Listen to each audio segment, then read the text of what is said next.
ग्राम पंचायत राज अमरपुर के सभी सम्मानित जनता को मेरा नमस्कार। मैं सुम्मी राय, पति हिंटू राय, अमरपुर गांव की निवासी। आगामी चुनाव 2021 में अमरपुर पंचायत से मैं मुखिया का चुनाव लड़ रही हूँ। आप लोगों से निवेदन है कि एक शिक्षित महिला को अपना बहुमूल्य वोट देकर अपना समर्थन दें।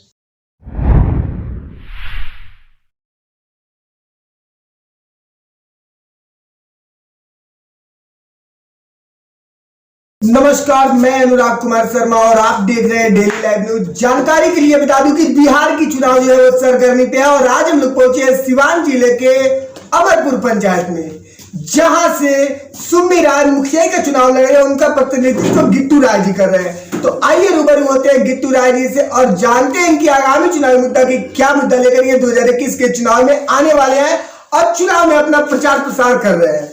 तो सबसे पहले चैनल से जुड़ने के लिए बहुत बहुत धन्यवाद राय जी। धन्यवाद आपको भी, आपको चैनल को भी। चैनल की तरफ से आपको भी बहुत बहुत बधाई राय जी। आगामी चुनाव 2021 का चुनाव आप अमरपुर पंचायत से लड़ रहे हैं। हाँ, लड़ रहे हैं। युवा शक्ति की तरफ से हम लोग लड़ रहे हैं। युवा शक्ति मतलब हम लोग हर जाति के लोग लड़के इकट्ठे हुए हैं। सबके सहमति से सोचे हम लोग चुनाव लड़े और लड़ना चाहते हैं। तो सब लड़कों ने यही कहा कि हाँ आप चुनाव लड़ो, हम आपके साथ में हैं। यानी कि जनता के कहने पे आप चुनाव में आए हैं। जनता के कहने पे। तो चुनाव में आप क्यों आए? चुनाव में हम लोग देखे थे कि पेंशन भी लोगों को नहीं मिल रहा है, मनरेगा का भी कुछ काम नहीं हो रहा है, उसमें भी जेसीबी से काम हो जा रहा है।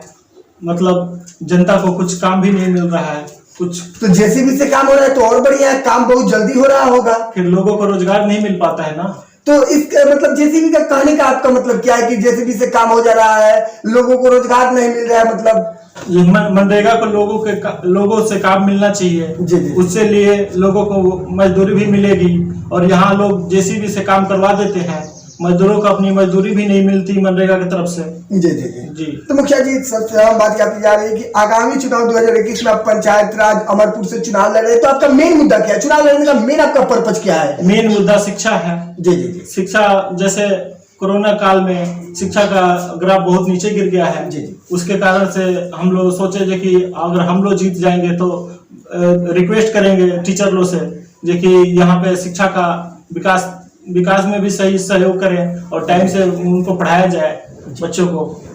तो सिर्फ शिक्षा और मनरेगा का मुद्दा लेकर आप चुनाव मैदान में उतरे हैं? जी। और यहाँ जो कॉलोनी वगैरह का भी है, कॉलोनी में यहाँ लोग 25-25 हजार रुपए ले लेते हैं और यहाँ कोई जिनको मिलना चाहिए उनको नहीं मिल पाता है और जिनको नहीं मिल दो कॉलोनी किसी को मिल जाता है, किसी को जिसको जो गरीब है उनको एक भी कॉलोनी भी नहीं मिल पाती है। यानी कि यहाँ पे दो कॉलोनी भी एक आदमी के नाम से पास हो जाता है? हाँ, पास हो जाता है। पैसे लेने पे कुछ भी हो जाता है। जी।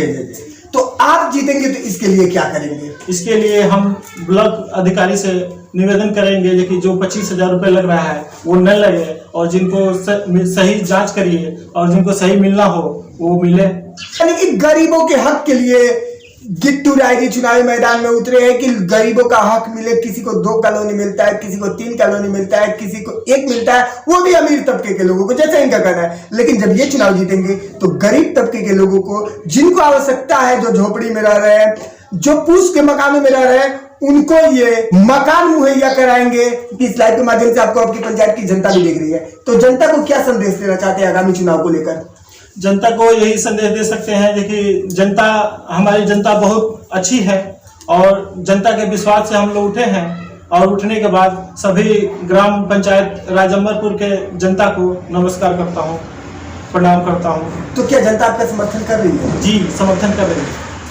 कैसे आपको लगता है कि जनता आपका समर्थन कर रही है? हम लोग 3 साल से लगे हुए हैं पंचायत में और जो भी काम है हर आदमी के दरवाजे पे जाते हैं और पूछते हैं कि हाँ क्या काम हुआ है। पेंशन से लेके हर कुछ भरवाते भी हैं और करते हैं और लोगों से पूछते हैं। लोग बहुत हम लोग से अच्छे हैं। 3 साल से आप लगे हुए हैं? जी।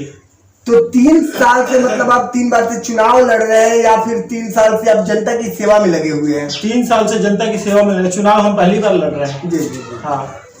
तो लाइव के माध्यम से जनता से क्या उम्मीद है आगामी चुनाव को लेकर? लाइव के माध्यम से जनता भी देख रही है आपको।